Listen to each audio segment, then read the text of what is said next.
Hi students, today we are going to study the subject signals and systems. In this session we are dealing with the properties of Fourier transform. Okay, so we are studying module 3 of signals and systems. It is Fourier, continuous Fourier analysis.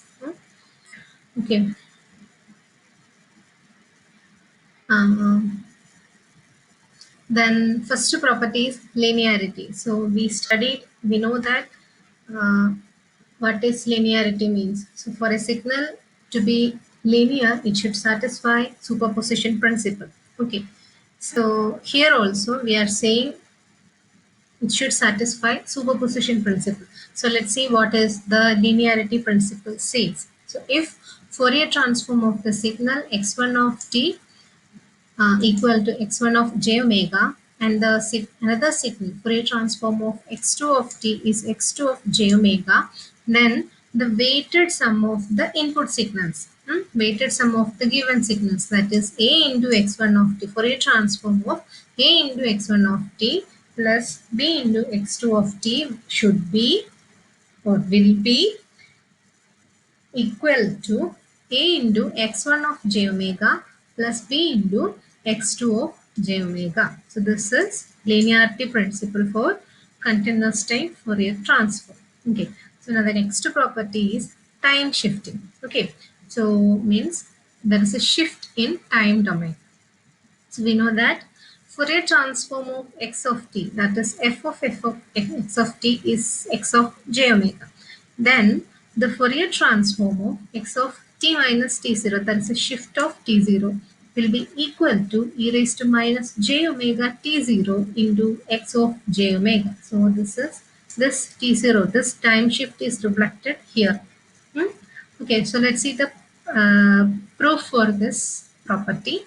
That is, we are going to find the Fourier transform of x of t minus t0. So we know the equation for Fourier transform. It is integral minus infinity to infinity x of t raised to minus j omega t dt.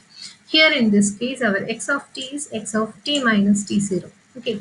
So here, next step, we are replacing the t minus t0 by using p. So if t minus t0 is p, we know that t is equal to t0 plus p. And dt will become dp. Okay. So on rewriting this equation, it will become Fourier transform of x of p is equal to integral minus infinity to infinity x of p e raised to minus j omega t0 plus p dp. Okay. So this is of the form e raised to a plus b, e raised to a plus b. Okay. So if we split that, we will get it will as e raised to a into e raised to b. Okay. So we are using that formula here. Integral minus infinity to infinity x of p e raised to minus j omega t0. First term is j omega t0 and the second term is e raised to minus j omega p dp. Okay. So if we look into this equation is an integration equation with an integral variable p. If we consider like that, this term, this term e raised to minus j omega t0 does not contain any p terms. So that is, it is a constant. So we are taking that outside. So e raised to minus j omega t0 into integral minus infinity to infinity x of p e raised to minus j omega p dp. Okay. So if we look this equation closely, we can find that this is the equation for Fourier transform with an integration variable of t. Okay, so whatever be the integral variable, the Fourier transform will be x of j omega. So we are rewriting this equation with x of j omega. So we got the Fourier transform of f of x of t minus t0 as e raised to minus j omega t0 into x of j omega.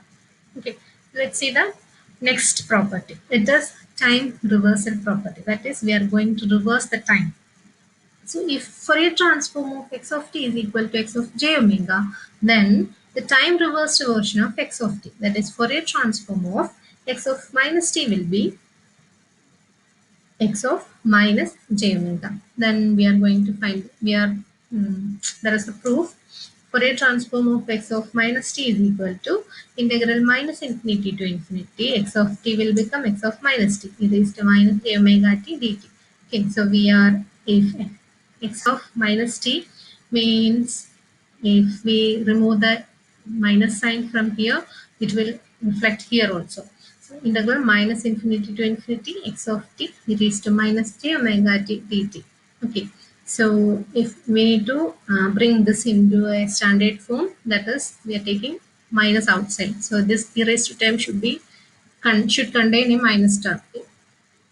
Okay, so then it will become integral minus infinity to infinity x of t e raised to minus j omega t dt. Okay, so that is, what is that? So it is x of minus j omega. So this is all about time reversal property. So the next property is time scaling. So we are going to scale the time. If Fourier transform of x of t is equal to x of j omega, then Fourier transform of x of at is equal to 1 by magnitude of a x of j omega by a. This is not multiplication symbol, it is capital X. Okay, so the proof is, if we are considering a as greater than 0, if f of x of at is equal to integral minus infinity to infinity x of at e raised to minus j omega t dt, and we are replacing that at by using p as like in shifting property, p, and t will become p by a. Then what happens? What is dt here? So dt is equal to 1 by a dp. Okay, so 1 by a dp. So if f of x of at is equal to, so here it is p, integral minus infinity to infinity x of p e raised to minus j omega t will become p by a dp, and here is a 1 by a will be there.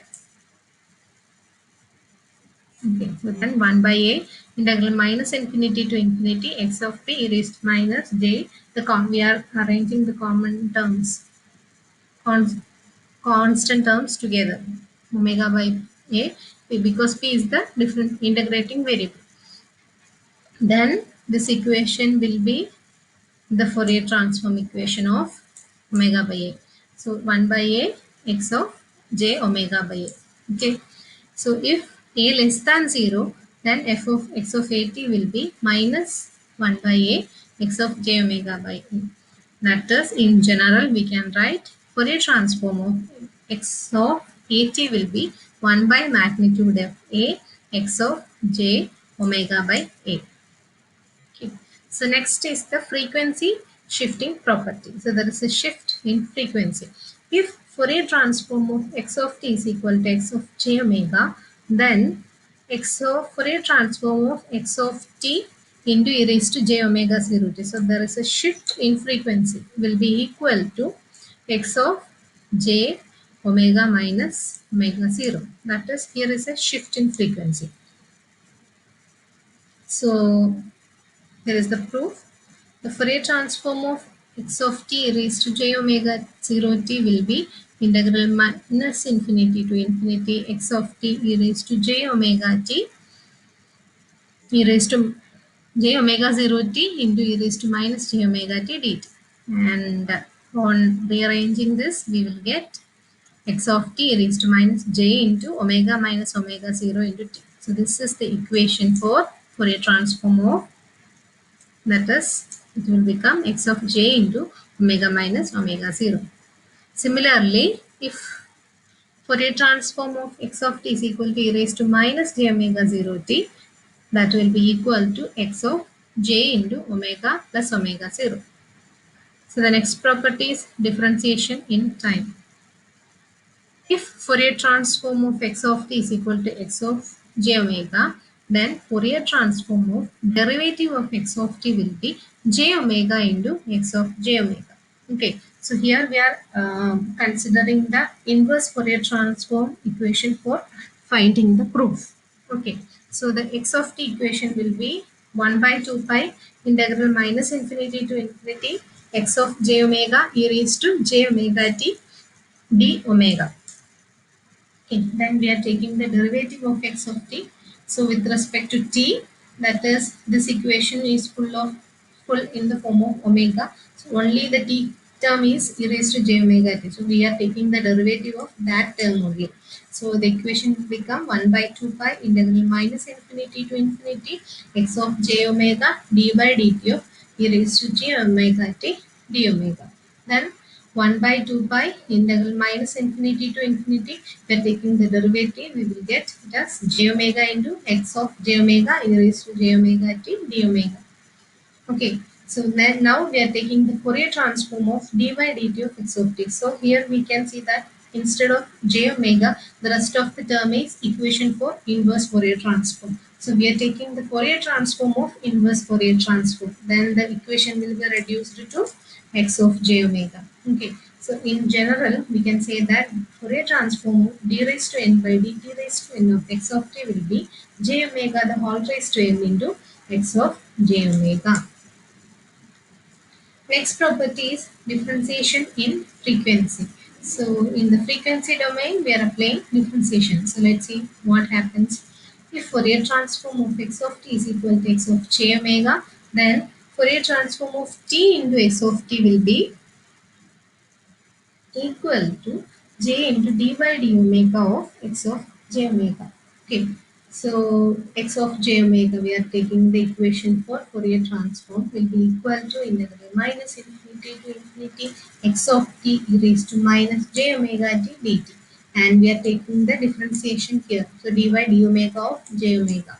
That is here only one term contains omega. So we are differentiating that only. Integral minus infinity to infinity x of t dy d omega of e raised to minus j omega t dt. Okay. So on integrating with respect to omega, we will get one constant minus jt.